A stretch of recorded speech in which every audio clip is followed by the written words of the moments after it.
Hello friends, this video on structure of atoms part 1 is brought to you by examfear.com.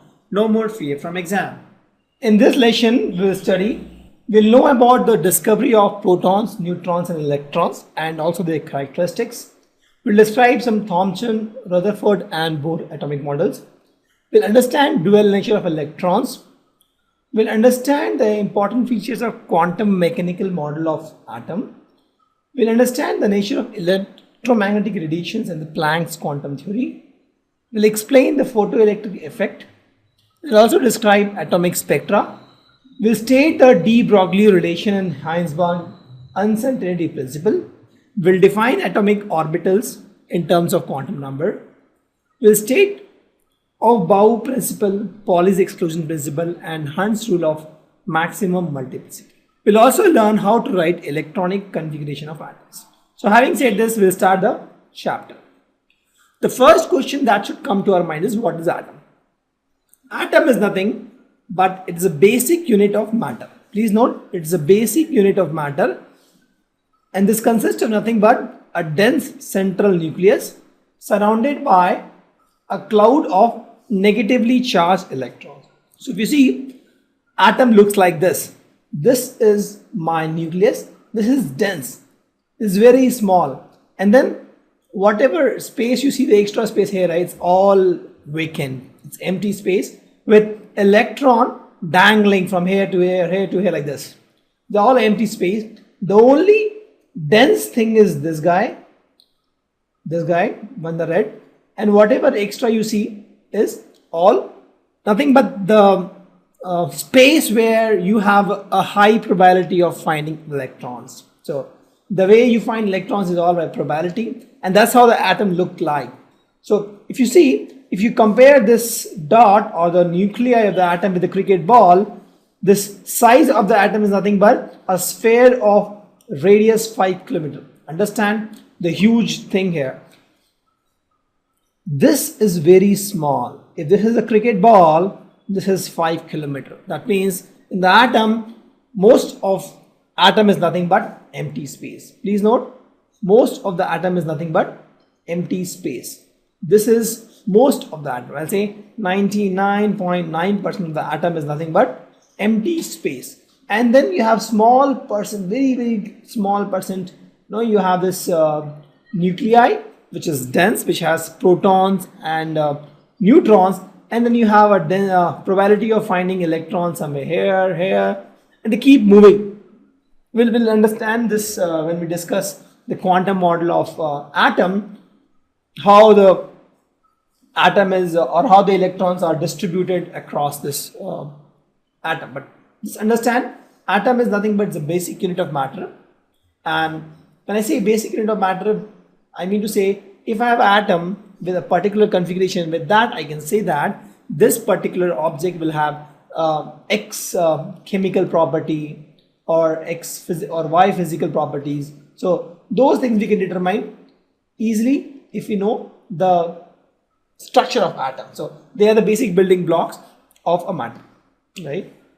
And they are nothing but 99.9% empty space and very a tiny amount of nuclei with a hell lot of space, empty space where electrons move around and jump around. And that's all the electron is all about. And it's all 3D. It's in the form of sphere. Please note, it is 3D. It's 3-dimensional. It is not 2-dimensional. It is not like a plate. It is like a ball. It is like a ball. It's 3-dimensional. It is like a ball, right? It is like a ball. It is 3-dimensional, spherical shape. Now I told what is atom. The question comes again, why study atom? Why should we study atom? What will happen if we don't study atom? So if you see the things which we use, for example, coal, the plastic bottles, the soap, the fabric, the toys, tea, coffee, medicines, everything is atom. If you want to understand the chemical reactions, you need to understand atom, right? If you see anything, lemon, balls, apple, car, the pencils, erasers used, everything has atom, right? So if you break any of these into small parts, for example, if you take apple and you cut this apple, you get this much pie. You again cut this, and then you find something very, very small as atom. Actually, you can't see atom with the naked eyes, but that's the building block of this any matter. So with atom, if you know the atom with which this apple is made, you can tell about the characteristic of this apple or any object. So if you know atom, if you know the properties of atom, you can tell the property of the object which is made of this atom. So atom is very critical to understand. If you understand the atom, you understand the chemical reactions, and then you understand the chemistry.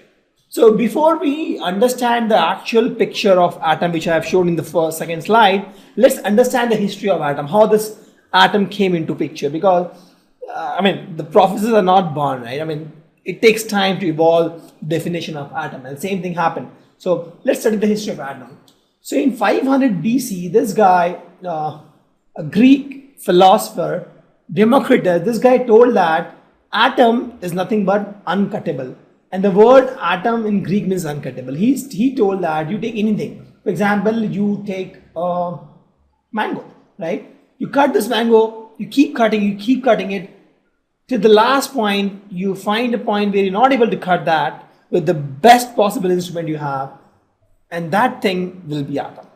That's what his definition was, right? You take any object, you keep cutting it, and you reach a point where you are not able to cut it further. That particular thing is atom. And provided you don't cut with knife, you have best instruments to cut, right? So in that case, that is atom. Atom is something which is uncuttable. This was a definition given by Democritus in 500 BC, and that was the time when the word atom came into, because before 500 BC, the atom word was not even there. Nobody knew what atom is, right? So this guy gave the word atom. Then in 1805, if you see, almost 700 years after this, because this guy gave term atom, but it was just a philosophy. There was no experiment at this point of time. It was just a philosophy. Some people used to believe it, some people used to oppose it. This guy in 1805, he proposed the atomic theory, and he had some experiments done to prove this. So this time it was not philosophy, it was experiments, right? This till 500 BC it was all philosophy, that there is something called atom which is uncuttable. But in 1805, John Dalton, he proposed an atomic theory.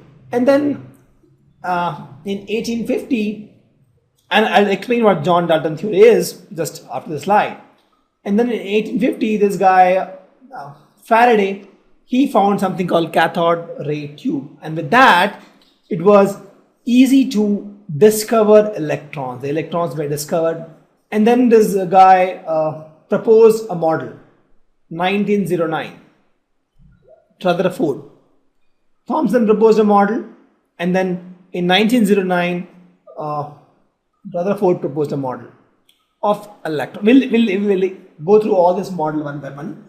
And then this model had a lot of demerits. Then 1912, Bohr proposed a model. And please note, all these models are not correct till now. And then in 1912, Bohr proposed a model. It could answer a lot of questions, but still this model is not appropriate. And please note, when the Bohr proposed this model in 1912, he assumed that electrons are charged particles, right? He assumed that electrons are just particles. We'll explain in the next slides or next few slides that electrons are not only particles, they are dual in nature. They have wave property and particle property. We'll explain that. Hold on for that. And then 1924, this guy de Broglie gave a hypothesis on the dual nature of electron.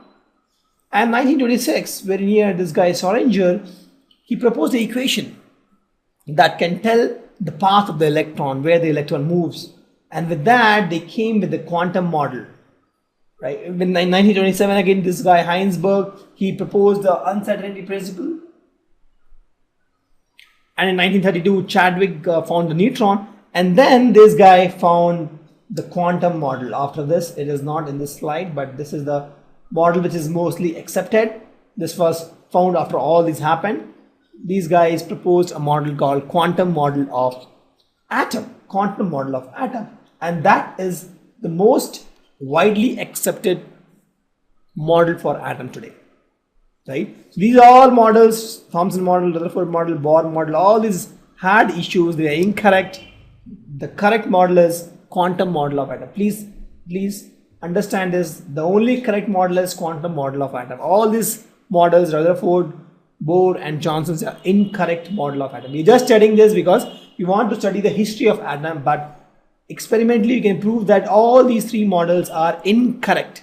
In fact, we have plenty of models proposed by so many people, but we'll be studying only three models, and I want to reiterate that these models are also incorrect. They're not correct. The only correct model is quantum model of atom.